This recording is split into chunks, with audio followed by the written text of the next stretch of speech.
Yo, what's up guys, it's your boy Sami here. Today we are gonna see, what if Naruto was Kyuubi's son, part 2, hope you'll enjoy this video. So before we start please subscribe to our channel, and like this video. So let's get into the video. It had been 3 years since the incident with Clouds, but things had gotten better. Naruto's fear of humans was slowly fading with the help of Hinata, who was going through the elders' training, but not caring about them. Naruto started the academy a year ago, expecting to be taught great powerful jutsu, and stuff. Well, Naruto was expecting that Hinata knew better than what was going to be taught in the next few years. Well, the teacher was going over the shinobi nations to which most kids were paying attention like Hinata and Sakura. While others were either not paying attention such as Naruto, and a boy named Shikamaru who was just sleeping through class, not really caring about the troublesome lessons. While nothing could be done with Shikamaru, Naruto was woken up with a good swift kick to the leg. As Naruto had awoken from his nap to see an angry-looking sensei, as well as an annoyed and somewhat scary-looking Hinata staring at him. Naruto rubbed the back of head and gave a foxy grin. While Hinata just rolled her eyes baka. While the kids were in school, Kyuubi as well as Nibi were with each other since Minato and the Rekichi were both doing paperwork. Kyuubi had to meet with the repressive Cloud.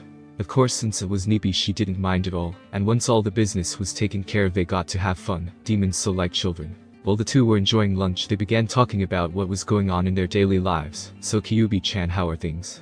Kyuubi just looked at her old friend. Nothing much, the village is pretty quiet, and nothing much has been happening at the hospital.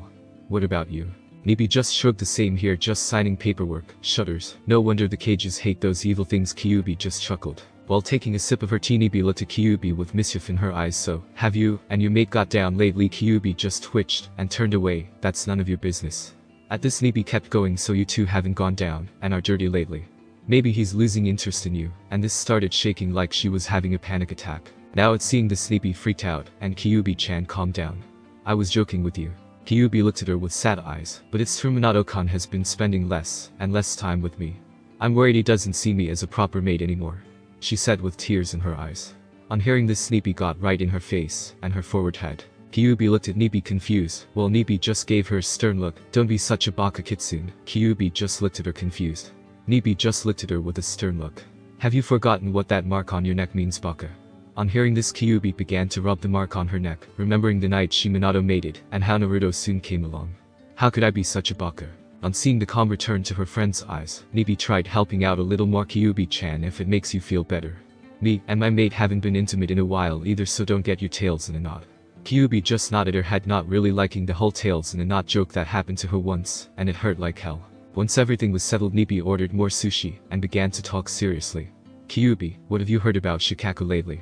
Upon hearing this, Kyuubi began to growl. What about the Psycho Tanuki?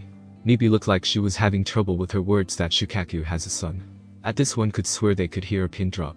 Kyuubi just looked at Nibi while trying to swallow the lump in her throat. And Nani? Are you sure, Nibi? The cat demon just nodded her head, confirming heard. Kyuubi just sat in her seat thinking Shukaku is the deadliest monster I have ever met and will probably ever meet in this and any lifetime. As Kyuubi was thinking, so was Nibi, who was remembering growing up and meeting Shukaku for the first time and the nightmare he caused even though they had just met him once a long time ago. Flashback. Chibi Kyuubi and Chibi Nibi were in the demon world just learning how to control their demon chakra and taking a break in a large clearing. Kyuubi was just looking at the clouds while Nibi was admiring the kitsune's tails. Nibi just smiled as she was petting the tails. Kyuubi-chan, your tails are so soft and cute.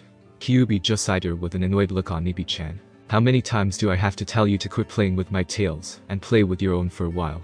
When saying this, Kyuubi began to regret it as Nibi began to pout. That's easy for you to say, Kyuubi, you have 9 beautiful tails, while I have barely one.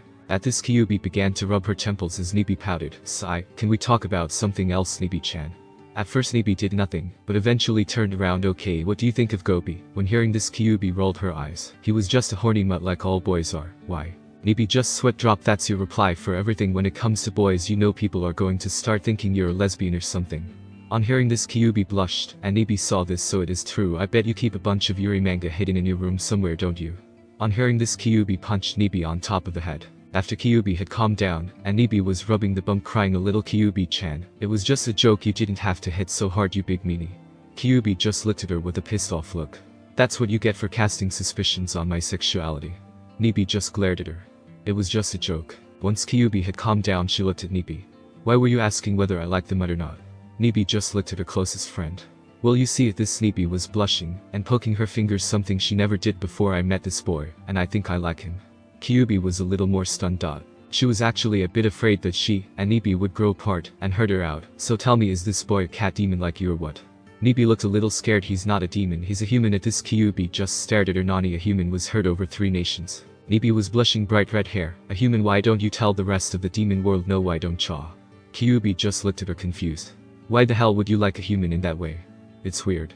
Nibi just looked at her well and said, you hate all boys just because you're afraid of them, and put up a front. Hearing this, Kyuubi responded, I do not do well, maybe a little bit. As the two kept arguing, they eventually stopped, and seeing how stubborn Nibi was, she went along with it. So what's so special about this human anyway? At this, Nibi began to blush once again, smiling. His name is Daichi. His family are farmers, but they are good people. He's really built for his age, and is very kind, and his hands are so soft when he is rubbing my ears. As she was explaining her encounter with Daichi, and was squealing about his hands, and as she said these things, 2 things ran through Kyuubi's mind. Girly and creepy. But what the two didn't know was that someone else was listening to someone who would lead to the suffering of many. This person was a demon like everyone else, but older than Kyuubi, and Nibi was Shukaku, a fully grown demon, but due to his actions, he had been forced to remain with one full tail. Due to this, Shukaku was weak, but still very deadly. While Nibi was going on about her human crush, Shukaku approached the two. While Nibi went on about the human, Kyuubi caught something in the air, something that smelt of sand, and lots of blood. At this point, Kyuubi turned to see a man dressed in torn robes of a moon covered in tattoos, and with one tail behind him. On seeing him, Nibi began to shake in fear after finally noticing the enormous smell of blood and sand coming from him, and she was doing everything she could to keep herself from throwing up right there. Kyuubi wasn't doing much better either. She was standing her ground, but she was getting sick from the smell of blood. As Shukaku stared at the two with a sick smile on his face, and a look of madness in his eyes as he bowed to the two. Greetings to you two. The two demons just looked at him, but bowed as a sign of respect to the elder. Greetings, the two said. Kyuubi looked at the demon with a glare. Is there something we could help you with, Shukaku-sama? The crazed demon just looked at her. You know me, I am honored, miss. Kyuubi just kept glaring at the demon. Just tell us what you want, and leave us alone. Shukaku just looked at her, and gave off an insane laugh. Well, aren't you a little smart-mouthed kitsune bitch? Kyuubi just looked at the sand demon with hate in her eyes. Nibi could see this would lead into a fight, so she tried to stop them. Wait, we don't need to fight, just tell us what you want. The sand demon just looked at Nibi. I was listening to your talk of being with a human, and it caught my interest. Nibi looked worried as he continued. You see, I believe that humans are the key to unlocking the true and ultimate power of the world. Upon hearing this, both demons were speechless to hear that an older demon would think that humans and demons coexisting was a good thing. Nibi was happy that this demon thought being with a human was a good thing, and maybe there was hope for her and Daichi. But Kyuubi was a little more skeptical to what the raccoon was saying when he mentioned ultimate power. Kyuubi looked at Shukaku, not taking her eyes off him for a second. Could you explain to us what humans have to do with gaining more power? Shukaku looked with his sickening smile, and began to explain. There is a difference in power between us and humans.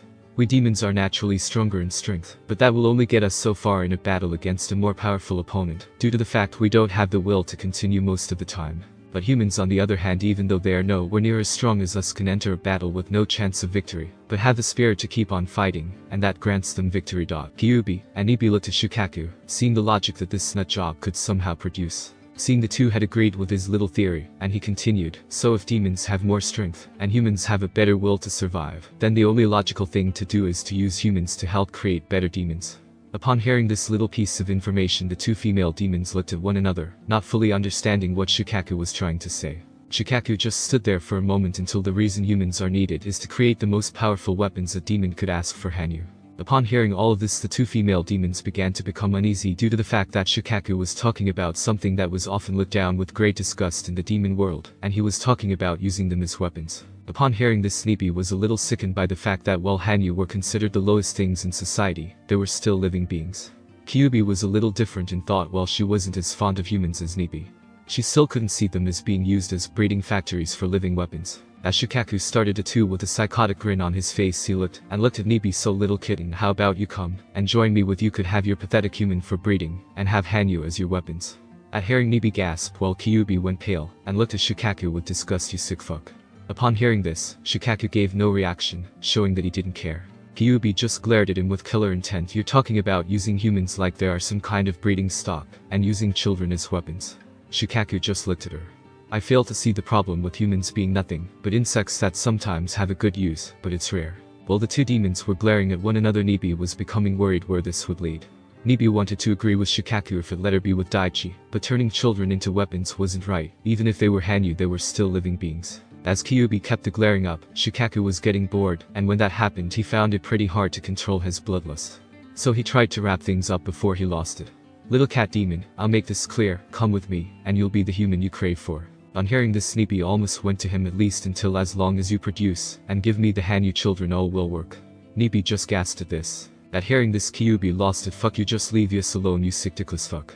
At this, Shukaku lost, and shot an arm of sand, and knocked Kyuubi back through a couple dozen tries. Kyuubi Nibi shouted as she watched her friend launch into the woods, worried that her friend was hurt, forgetting about the monster in front of her at least until she felt his bloodlust, and turned around to come face to face with him. Nibi turned around to look at the tanuki, seeing the blood craze spinning in his golden eyes.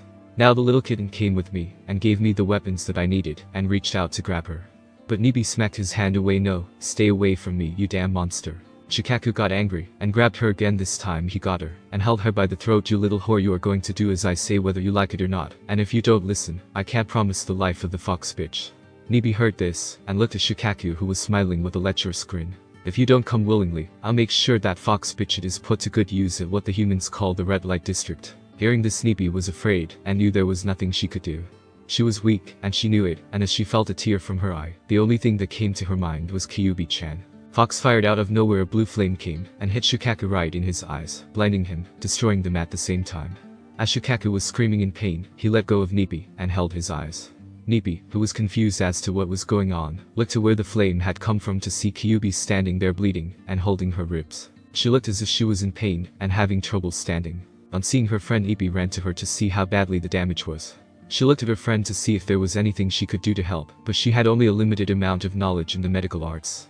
But while she was checking out Kyuubi, they failed to notice the sand pouring into Shukaku's eye sockets, recreating his eyes. Kyuubi had managed to catch a glimpse of what he was doing, and with the little strength she had left form a hand seal, and she along with Nibi, disappeared in a fire teleportation technique. Kitsune clan home. Two Kitsune were standing in front of the estate, bored out of their minds, while hoping for some kind of entertainment, when they noticed a bright blue flame appeared. On closer inspection of the flame, two figures appeared. One of them was recognized as Nibi, who was often seen in the estate. The other was a bruised and bloody Kyuubi, who was being held up by Nibi. It worked, Kyuubi said before passing out. Some hours later, Kyuubi woke in her room noticing her parents and Nibi around her bed. Hi, Kyuubi said to everyone casually. This was not the right thing to say as Kyuubi's mother freaked out on her. Hi, that's all you have to say after we find you half dead from blood loss? Kyuubi-chan, do you even realize how close to dying you were? At this, Kyuubi mother said these things as tears began to form. Kyuubi hated to see her mother cry. Kasen, please don't cry. I'm sorry for being hurt, but it's not my fault. Me and Nibi were attacked. Kyuubi's mother looked at her confused. And attacked by whom? Some crazy baka named Shukaku. On hearing this, both parents froze, but Kyuubi's father regained his voice. Did you say as Shukaku? Kyuubi looked at her father, never seen with such fear in his eyes and his voice. Kyuubi looked at her father and answered his question. Hi, Shukaku. He was this weird-looking demon with a monk's robe, one tail, tattoos, and used sand for his attacks. Kyuubi knew who it was, and looked worried, and could see who this guy was anyway. Kyuubi's father sat on the bed, and began to rub his temples as Kyuubi and Nibi both waited for an answer. Kyuubi's father took in a deep breath. Shukaku is a very old demon, but powerful even as a one tail. The reason he has just a tail on him is that he was viewed as having an uncountable bloodlust, and was clearly insane, but you probably already knew that. Kyuubi nodded her head in agreement. Kyuubi's father went on. The worst thing that was said about Shukaku was his insane and somewhat obsessive attraction when it came to humans, especially females. He often said females would give him the greatest of weapons, Hanyus. Kyuubi was not surprised at hearing this, for that is what Shukaku kept talking about while he was with the two. Kyuubi's father noticed the non-surprised looks on both children's faces, and asked, what exactly did he want with you two anyway? Kyuubi didn't want to answer, but Nibi said he wanted me. Kyuubi's parents were confused. They knew Shukaku only wanted humans, so why would he want Nibi? They both thought then it hit them. Nibi-chan, have you been spending time with a human? Nibi just nodded her head. We will have to tell your family about this. Nibi-chan. Nibi nodded, but looked down in worry. On seeing this, Kyuubi reassured her friend Nibi-chan that if this guy is important to you, then that's all that matters. I wouldn't judge you or this human until I at least meet him. Okay. At this, Nibi smiled. While the two friends were talking, Kyuubi's mother got their attention. Well, it seems we need to have a little talk about boys. Back at clearing, hours after the two demons got away, Shukaku, whose eyes were nearly healed, talking out loud to himself. I will kill that fucking fox, I swear it. All I need is that village in the desert to help. In flashback, Kyuubi looked down silent at the memory that had just played through her mind. She looked at Nibi. So what do you know about his son? Kyuubi said with a bit of disgust in her voice. Nibi just looked at her. From what I've heard, he is a boy with red hair with green eyes and black rings around his eyes, but that may be due to insomnia, since he has been reported to be afraid to sleep. On hearing this, Kyuubi became confused, but Nibi explained, as you know, the daimyo of wind has been putting more money into leaf than sand, and this has resulted in cutbacks. Kyuubi nodded. She knew all about this, so when Shukaku came to the village telling them his ways of giving them true power, the current Kazekage gave in without a second thought. Kyuubi shook her head. She had met the Kazekage a few times, and she knew he was an arrogant, power-hungry, selfish, sexist, backstabbing bastard. Nibi could somehow tell Kyuubi was ranting, so she broke her out of it anyway. Shukaku explained his ideas of Hanyus, and even agreed to seal himself with the children to make them stronger. When hearing this, Kyuubi didn't like where this was going. At first they tried 2 humans, one adult who didn't do much, but showed the side effects of the sealing. He didn't live for very long. Their next try was a child. He did better, and managed to use Shukaku's power, but he eventually was driven insane from lack of sleep, since that was Shukaku would devour their souls. The boy tried to take his own life. He failed. Shukaku was taken out, and the child bit into his wrist, and died. Upon hearing this, Kyuubi wanted to go full demon, and destroy the sand village, but knew she couldn't do that, so after they believed they had all the data needed, they decided that it was time to make a Hanyu. This was the whole point of the conversation. After the child died, people refused to help with the project even if they were ordered, but they all refused. So in order to get what they needed, the Kazekage had his wife tied down, and so Shukaku could forcibly impregnate her, which he did more than once as well. The 2 demons took a lot of time to process the information, and waited for the sickness in their stomachs to fade away. Once it was confirmed that the woman was pregnant, they placed Shukaku into the unborn child. After that expiation, Nibi ordered some sake for her and Kyuubi. After a few dozen bottles, the Kyuubi for more info. So what else can you tell me about the boy? Nibi responded, well, the boy's mother did not survive. Once the boy was born, her body became sand, and she died, but not before giving the boy the name Gaara. Kyuubi looked confused. Gaara. Nibi explained, it means a demon who loves themselves, also has the same type of ears and 2 tails. He can also use sand attacks, and is protected by a wall of sand as well. Kyuubi looked nervous, knowing that the boy was already this powerful. He could be a real danger in the future. So what do you want me to do? Kyuubi asked. Nibi responded, I would like Naruto to meet Gaara. All was silent until, are you out of your fucking mind? At the Hokage Tower and the academy, 2 people had heard this, and thought, this is not going to end well for me. Back with the 2 female demons, Kyuubi's eyes were glowing red, while Nibi was hiding behind a chair cowering in fear. Now Kyuubi-chan, be calm. That didn't work. Calm? How the fuck do you expect me to stay calm when you want my son to go against a mon? Kyuubi was interrupted. Don't say it. Kyuubi was stunned. Nibi never raised her voice even in battle. Nibi just gave her a stern look, saying he is a monster without even meeting him once makes you no better than the human that attacked Naruto. Upon hearing this, Kyuubi looked down in shame. After a moment or two, Minato is going to Sunagakur soon.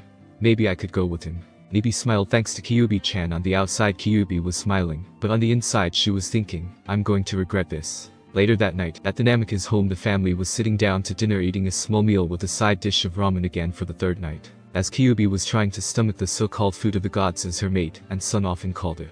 She tried getting some family time with her child. So Naruto-kun, how was your first day at the academy and chewing your food? Naruto looked at his mother with a mouthful of ramen, and did as he was told. Once he swallowed his food, and beat his cheeks to get it through. It was pretty boring.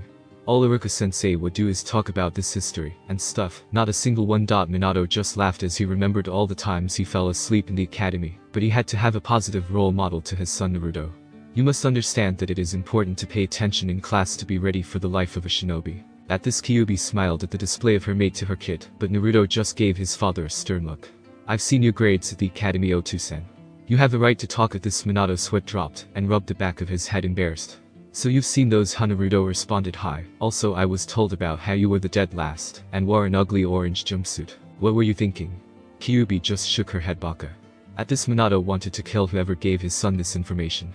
At this, a white-haired hentai sneeze. At the end of dinner, Kyuubi got the attention of her mate Minamoto-kun. There is something I would like to discuss with you. Minato looked at his wife with a curious expression. Kyuubi was trying to find the right words to go with what she was about to ask. I know you are going to Sunagakur soon, and I would like it if me and Naruto went with you. At this, Minato was confused to say the least. Why would you want to go to Sunagakur, and why do I have a feeling there is something you're keeping from me? Kyuubi cursed at how clever and stupid her mate was sometimes, and gave it. Okay, there is another reason I want to go, and Kyuubi spent the time telling her encounter with Shukaku, his goals, what he could be doing. Once she was finished, Minato looked at her. Do you want to go where Crazy Demon is, and take our son with you? Kyuubi was getting nervous. Hi, but before you say anything I want you to know one thing that Minato asked. Kyuubi just smiled. Puppy, I know it. This Kyuubi's eyes became that of a sad puppy, along with her ears being down flat. Please Minato-kun, she said in a childish but cute voice. While Minato was doing his best to resist, Kyuubi used one more attack. I wonder how hard the couch is at night. That made it alright for you and Naruto to go with me. At this, Kyuubi just smiled at arigato Minato-kun, and she walked off while Minato was thinking about making a self-made S-class forbidden as he thought he heard his mate behind him. Minato-kun. He turned around to his mate with a smile on her face. I know that I am asking a lot from you, so I thought I would make it up to you. In her hand there was a certain orange book in her hand. These books actually have a good storyline in them, and there were a few things I thought we could try, and winked at. On seeing this, Minato jaw dropped right to the floor while Kyuubi just giggled, turned around, and walked to her room while swinging her hips for him. At this, Minato put on a huge grin, and silently said arigato sensei, and ran off to his and Kyuubi's room. The next morning, the Namikaze family was packing for their trip to Sunagaku, saying goodbye to their friends, mainly Naruto and Hinata, who promised to take notes on the classes he missed, and left after she rubbed his ears, and Naruto got rid of the blush. Sunagaku entrance. As the Namikaze arrived at the village, they were greeted by a man in what looked similar to the Hokage outfit, but it was blue, and had the symbol for wind on his hat, a young boy and girl. Minato smiled at the man greeting Kazuki-sama, and said the man just glared at Minato greeting Hokage-sama. As he said this, you could hear the venom in his voice as he glared at Minato, then turned his attention to Kyuubi and Naruto. He then began to glare at them. I see you have brought your wife and your child as well. Kyuubi came to the conclusion that they hated this man. Minato could sense trouble and decide to intervene. Hi, I have brought my son Naruto and my wife Kyuubi as well. Is this a problem? The Kazuki-ichi just looked at him. No, it's just a surprise, that is all. Minato just smiled. Well, I thought bringing Naruto to another village would be a good thing. The Kazuki-ichi gave no response. These are my children Temari and Kankuro. He looked at the two and showed some respect when the two children bowed to the visitors. After the introduction was done, Minato and the Kazuki-ichi left after Kyuubi gave him a kiss goodbye, but didn't miss the disgust in the Kazuki-ichi's eyes. Once they were gone, Naruto turned to the two children and smiled. Hi, it's nice to meet you. When both siblings have a different reaction, the girl Temari hides behind brother in fear. The boy Kankuro looked at Naruto with fear and hatred while looking at Naruto. Naruto was confused. Is there something wrong? Kankuro just glared at Hanyu. There is a problem. We have to put up with one filthy monster. Temari looked down at the ground with a hint of sadness in her eyes, while Naruto looked at the ground with tears building up. Upon hearing Kit being bullied by this boy, Kyuubi made her presence known with a large killer intent. Once Kankuro felt the killer intent in the air, he realized that the boy's mother was standing there as well. Kankuro looked at Kyuubi with fear for his life, while Temari was afraid for her brother's life. Kyuubi just stared at him with a stern look. Tell me, just because my son is a Hanyu that gives you the right to judge him, or is it because of your little brother? You know everything there is to know. Upon hearing this, Kankuro refused to make eye contact due to the hint of shame in his eyes. Temari also had a similar look, but hers was mainly sad. After seeing that the two took her words to heart, she tried to get on both of the children's good sides. Look, one of the reasons I came here was to help your little brother. Upon hearing this, the two siblings looked at Kyuubi with hope in their eyes. In truth, while they were afraid of their brother, he was still family. Kyuubi could see she got their attention now. She had to gain both of their trust as long as we were here. Why don't you show me and Naruto around your village? The two nodded and began to show them some of the sights of their village, and they actually enjoyed it and had a good time. After searching through most of the village, the group soon became hungry and decided to get some lunch. Unfortunately for Kyuubi anyway, the only place nearby was a ramen stand. Soon after they finished, Temari and Kankuro got over the wonder of where the blonde Hanyu managed to put 25 bowls of ramen. They paid for the meal and left. As they were leaving, Kyuubi gave the chief a glare and made sure that she would get back a kami for the creation of ramen. In the heavens, Kami for some strange reason felt a very dark and evil chill run up and down her back, wondering what it was. As the group went through the rest of the village, learning about the history of the village and looking at some of the shops for things that would make a good gift. Most of the best things were from the glass shops in the civilian district of the village. In one of the shops, Naruto found a glass phoenix. Naruto showed it to his mother and told her it would be a nice gift for Hinata-chan back home. The two siblings looked confused, and Kyuubi answered his little girlfriend back home. When Naruto turned red, says she's not my girlfriend, Kasen. Kyuubi just smiled, but Naruto-kan didn't kiss her on the lips 3 years ago. This Naruto's face was fully red like his mother's hair, and Temari was giggling at hearing this. Once the group was done sightseeing, and Naruto's face wasn't as red as before, they soon came upon the village park. Naruto looked around the area, seeing some similarities and some differences between the park in the sand and the one back home. There was some equipment and a few trees, but most of the landscape was mostly made up of sand. Naruto looked around and saw kids playing around what looked like a game of soccer.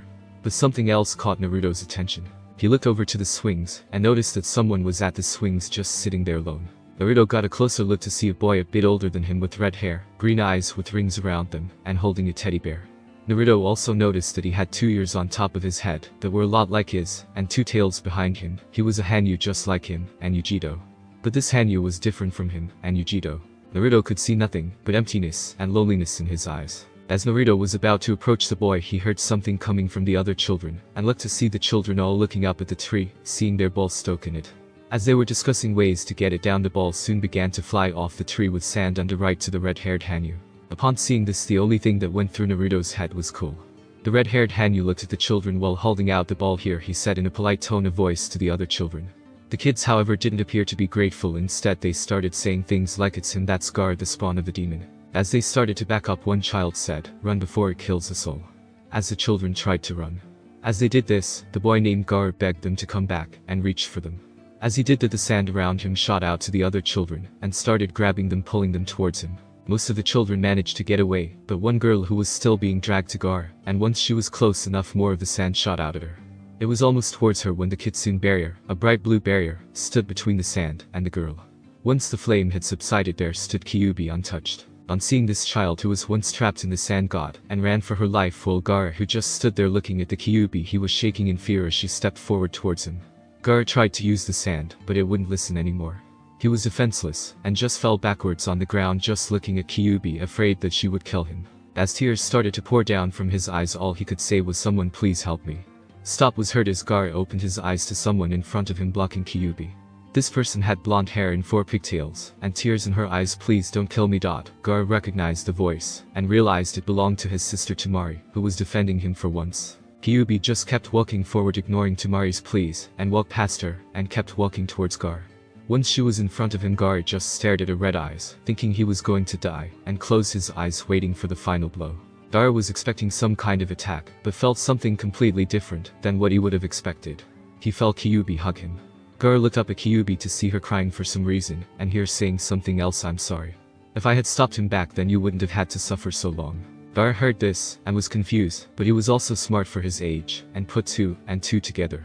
He knew she was talking about Shukaku, his out-osen, and the fact he was sealed inside of him was no secret to the people of Sand, but how did she know? Gaara looked at the demon kitsune in front of him. She was still hugging him. He wanted to ask her why, but first he would enjoy this feeling no one had ever given him before, not even his caretaker Yashimaru, and he liked it. After enough time went by, Kyuubi let go of Gaara, who was just looking at her with a bit of happiness and confusion at the same time. Once Kyuubi let go of Gaara, she gave him a smile that made him wonder if this was what a mother was like. Kyuubi just smiled at the boy, and could tell he was confused by her actions, but he liked it as well. Once enough time had passed, Kyuubi smiled at Gaara, waiting his questions. Gaara looked at Kitsune. "Who are you?" Kyuubi smiled at the little boy. "My name is Kyuubi no Yuko, and the reason I came to the village was so that I could help you, and make sure Shukaku could never hurt you ever again." Gaara looked at Kyuubi, trying to find some kind of trace of her lying, but couldn't see anything, but some kind of strange warmth in her eyes. Gaara didn't know why, but for some reason he knew he could trust this fox woman. "Could you really help me?" Kyuubi smiled again. "Of course, I would also like it if you became friends with my son." Gaara looked at the fox boy, who was just smiling and waving at him. Gaara saw this, and waved back at Naruto. Once the 2 boys were in front, all they would do is just stare at one another, not moving or even blinking. Then for some reason the 2 started to growl at one another, also glaring at each other, showing off their fangs, and snapping at each other. Not long after they did this, they soon stopped, reached out their hands, and shook. "I'm Namikaze Naruto. I'm Subaku no Gaara." The 2 smiled at one another. "Nice to meet you," they said at the same time. Temari and Kankuro looked at the scene, and thought the same thing, but Kankuro let it out. "What the fuck was that about?" At this, Temari smacked her little brother. "Don't swear in front of a lady." Kankuro just glared at his sister, where I don't see any. After that, Kankuro was punched on top of his head, and under the sand. After Temari had gotten her anger worked out on her sibling, she went over to Kyuubi, and politely asked, "Kyuubi-sama, can you please tell why my Toto and Naruto were doing that?" Kyuubi smiled. "It's pretty normal for male demons, especially little kids, to form a pack with other demons, so to determine the leader they challenge one another, and the winner is the leader, and the 2 are friends after that." Temari nodded her head, showing that she had an understanding. Kankuro, who managed to get his head out of the sand, had his own comment. "So demons challenge one another to show who has a bigger die." Kankuro didn't get to finish due to a punch to the face from his pissed off sister. Kyuubi sighed at the 2 antics. Once Temari had calmed down yet again, she asked, "So Kyuubi-sama, who won anyway?" At this, Kyuubi looked uncertain. That's hard to tell, but it doesn't really matter as long as they're friends, everything should be fine. Temari looked at the two Hanyu boys and could see a smile, a true smile of happiness on their faces, and she was glad that for once in a long time her Toto was happy and she couldn't ask for more. Several hours later, many hours had gone by, and the two boys were having the best days of their lives. Gaara for once felt truly alive and was glad he had met the fox boy Naruto. Naruto himself was glad he had a new friend. He saw Hinata as his best friend, but she was different than what Naruto needed. For once she was pure human, and it wasn't bad, but often made things uncomfortable as well as she was a girl, and he was a boy, and the two saw things differently at times. After the two boys were both tired out, Gaara looked at his new friend Naruto looked at his friend. Would you like to have dinner with me and my Ajisan tonight? Naruto just gave me a warm smile, and let me ask my Kasan first. Gaara nodded and smiled. Naruto ran to where his mother and Gaara's siblings were seeing his mother and Temari chatting away and enjoying one another's company. Kankuro on the other hand was on the ground unconscious, covered in bruises, bumps, blood, and had a black eye. Naruto walked up to his mother with a smile.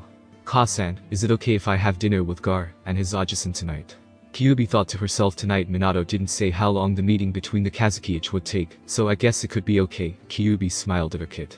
It's okay, Naruto-kun.